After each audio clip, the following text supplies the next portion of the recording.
The black bear. Nature's modern-day equivalent of aggression and perfection into a relatively tame omnivore. A tree-climbing menace, with the name of the species of black bear we'll be using in today's video being the Haida-Gwaii black bear, the biggest species of black bear, or also commonly nicknamed the Queen of Charlotte Island, and is part of the Urasidae family, which contains all bears, these being pandas, black bears, brown bears, polar bears, and even short-faced bears, which are now extinct, with their closest living relative being the spectacle bear, in which I do see the resemblance between the two. And the Haida-Gwaii black bear is specifically found in British Columbia within Canada. And to ensure that this section about the black bear isn't 1 minute long, let's move on to the Cryolophosaurus. Nature's ancient equivalent of a cold-minded, crested-killing carnivorous creature. That one line took like ages to get correct. A powerful predator, with the species of Cryolophosaurus we'll be using today, even though as of right now there's only one, will be the Cryolophosaurus elliotti, with its scientific name, the Cryolophosaurus elliotti, meaning cold-crested lizard, Elliot, as Elliot was the surname of the person who discovered the Cryolophosaurus, with his full name being Dr. Anthony Elliot. Here's a picture of him, by the way. With its nickname, I shit you not, being the Elvisaurus. Hello. Being a reference to the fact that it looks like Elvis Presley. What does my channel become? But the family that the Cryolophosaurus falls into is a bit iffy at best. Although it is widely accepted to be an allosaur, it is very possible that it may just be a Dilophosaur, so exactly where it sits on the family tree is unclear. For now. I hope. And was found in 1991 in Antarctica, specifically on the Transantarctic Mountains, on the south side of the pole, specifically on Mount Kirkpatrick. And I'd forgotten to mention that the Haida-Gwaii black bear means Island of People Black Bear, with the black bear's nickname, the Queen of Charlotte Island, representing the fact that it doesn't directly live within British Columbia, but within the coastal islands of British Columbia, these being the Charlotte Islands, where it is essentially the queen of said ecosystem, therefore getting the nickname, the Queen of Charlotte Island. And now let's find out who would win between the black bear and the Cryolophosaurus. And hello everybody, my name's Unroarable2468, and today, based off of 11 categories, we'll be finding out who would win between the black bear and the Cryolophosaurus. These categories being agility, reactive capabilities, battle IQ, flexibility, overall speed, abilities, overall bite, durability, overall arms, overall strength, and weight and size. But before we continue, I have got some big news. From now and before until New Year's Eve or New Year's, all video suggestions for future video ideas from you, the viewers, will be guaranteed to become future videos, but any video suggestions after New Year's will no longer be put into consideration for a future video. And do remember these two things. First, be free to comment whatever suggestions you want, as long as it's something to do with dinosaurs, and maybe even kaiju, but no spoilers. And to remember that you may comment as many future video ideas as you want underneath every video and post, but at least keep in mind that I am still a human, and I do need breaks from your guys' suggestions and editing as a whole. So as long as you're respectful with how many video suggestions you ask, I will do as many as I can, if not all of them, as long as they are commented before New Year's or New Year's Eve. And so remember to like and subscribe, and let's move on to the video, shall we? Agility. Who takes agility? Yeah, this is not really that close. Whilst the Cryolophosaurus is quite agile based off of its build compared to other dinosaurs, the black bear is just superior in almost every way. Not only is the black bear a mammal, it's actually quite an agile mammal for its size, so taking agility is the black bear. I mean, they climb trees for crying out loud, what did you expect? Reactive capabilities. Who takes reactive capabilities? While the Cryolophosaurus doesn't have much to go off of, as it is extinct and all we have is a skeleton, but we do know for sure that it had a laceration within the mouth. And this was potentially caused by a falling object. And whether this means that the Cryolophosaurus has a bad reactive capability due to the fact it was too slow to move out the way of the object, or it was fast enough to avoid the object to narrowly escape death, or just to escape death overall, is unknown. But it does give us some sort of feat of reactive capability towards the Cryolophosaurus. And obviously the Cryolophosaurus also had more injuries on the skeleton, but whether this was due to any reactive capability issue is unknown, or issues I should say, and I must stress that no feather, skin or fat impressions have been found on the Cryolophosaurus. They're just popular media designs for said animal.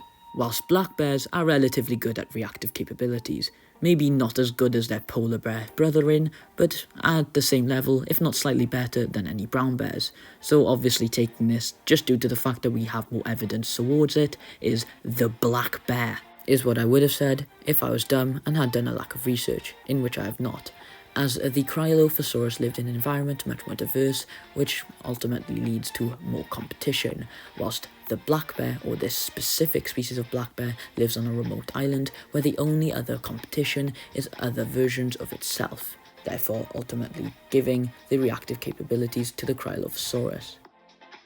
Battle IQ. Who takes battle IQ? Well, this pretty easily goes towards the Cryolophosaurus. Whilst I'm not saying the black bear is dumb, as you could argue that it's even smarter than the Cryolophosaurus in terms of general IQ, as bears are known to be pretty smart, intelligent mammals. But the black bear, or the Haida-Gwaii black bear in specific, lives on a remote island where any other natural competition, whether it be other bears or wolves, are completely eliminated from the ecosystem, meaning that the Haida-Gwaii black bear's only other competitor would be each other, and they're not exactly out for each other, whilst the Cryolophosaurus lived in a much harsher climate with much more different fluctuating weather and temperature, which would have forced it or enforced it to be able to fight over food and to be able to hunt said food in the first place, meaning that battle IQ pretty easily goes towards the Cryolophosaurus. Flexibility. Who takes flexibility? Well, the Cryolophosaurus is really flexible for that of a dinosaur, but the black bear can flex in ways that the Cryolophosaurus couldn't dream of. For example, its arms and its back can bend in any way if needed or wanted, whilst the Cryolophosaurus would most likely snap its bones if it tried anything similar, so taking flexibility is the black bear. Overall speed. Who takes overall speed? Well, in terms of all the other little things such as reactive speed or short bursts, we can only imagine that it might go towards the Cryolophosaurus, as it did live in an environment that was more frequent in diversity than the black bears. But when it comes to top speed, the black bear can reach up to 48 kilometers per hour, which is pretty fast for an animal of its size. Whilst the Cryolophosaurus doesn't have a scientifically stated top speed, whilst some argue it may get up to 32 kilometers per hour at top speed, which would still be slower than the black bear, it isn't really backed up by anything to do with paleontology or science as a whole, so I am going to have to lean towards the black bear in terms of its top speed. So who takes the overall speed? Well, just due to the fact that we have more on the black bear this time round, I am going to have to lean towards the black bear, but if there is any other evidence suggesting otherwise, please tell me down below in the comments. But until then, overall speed goes towards the Haida-Gwaii black bear. Abilities. Who takes abilities? Well, the black bear has a more short, compact build, meant to be able to, well, move around really quickly, as well as deliver short and fast blows that are able to hurt the opponent, as well as being able to flex in ways that the Cryolophosaurus can't, that I have mentioned earlier when going on about flexibility. But the Cryolophosaurus has a longer build that allows him to hit his opponents without being hurt, or at least not being targeted in vital areas such as vital organs. So who takes abilities? Well, whilst the Cryolophosaurus might have a better build for reach and protecting himself in vital areas, the black bear's superior in almost every other way. So naturally, the ability categories goes towards the black bear. And please remember to like and subscribe. And I apologise for the lackluster video, there's just not that much footage on both of these animals, but going forward I will try to get characters or competitors that actually do have good footage, or at least enough to go on for a full video. And really quickly, this is Editing Aurorable here, I just wanted to say I apologise for the bad thumbnail, as I was ill when creating it, and I'd forgotten to redo it. So let's get right back into the video now, shall we? Overall bite. Who takes overall bite? Yeah, it's the Cryolophosaurus. Whilst the black bear has big canines that might just be bigger than the Cryolophosaurus' average tooth, if not bigger than the Cryolophosaurus' biggest tooth, that's really about it. The Cryolophosaurus has a bigger skull, more power in its jaws, and everything superior overall, so overall bite pretty easily goes towards the Cryolophosaurus. Durability. Who takes durability? Well, to give it to you short, it's the Cryolophosaurus, as it just has a lot more muscle than the black bear has muscle, fat and fur altogether, just due to the fact that it's so much bigger than the black bear, so durability goes towards the Cryolophosaurus. And plus it has experience, so it's going to know how to use its durability towards its advantage. Overall arms. Who takes overall arms? Mind you, this does account for their fingers, claws and hands as well. Well, the black bear is just superior in almost every way, as it can not only travel on its paws, but it also has seemed to be able to fight with them, whilst we don't have much evidence for that for the Cryolophosaurus, if any at all. But the only thing they might have in common is the size of their claws and possibly the strength. But apart from that, the black bear takes everything else in terms of overall arms. So overall arms goes towards the black bear. Overall strength. Who takes overall strength? It's going to be the Cryolophosaurus, with literally no difficulty. It is just a lot stronger and has a lot more muscle mass and body mass compared to that of the black bear.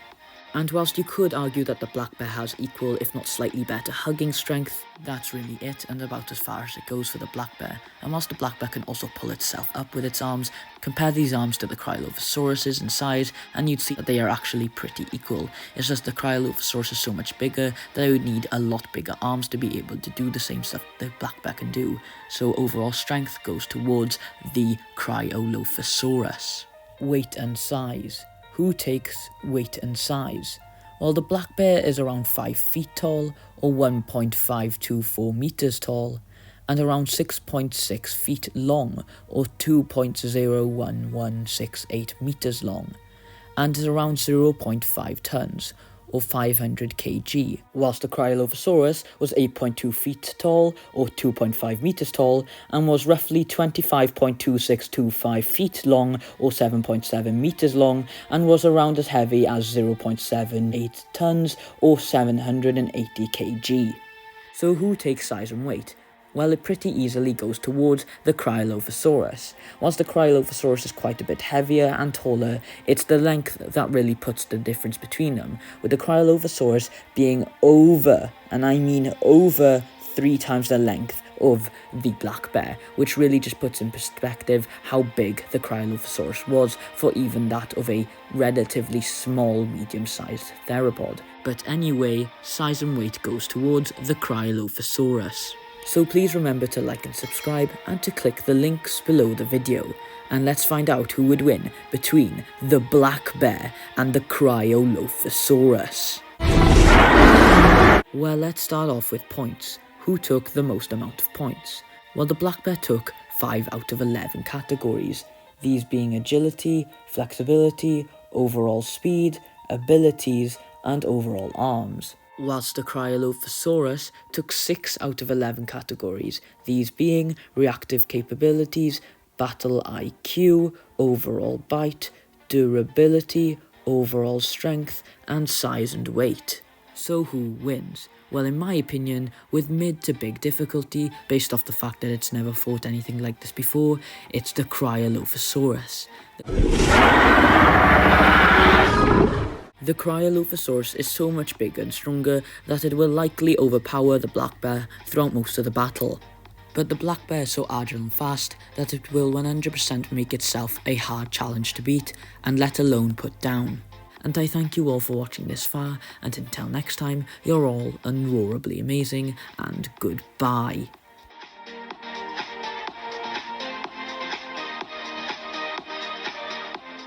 Next time on Unroarable 2468, we'll finally answer to Part 4 of Dinosaurs in the Backrooms.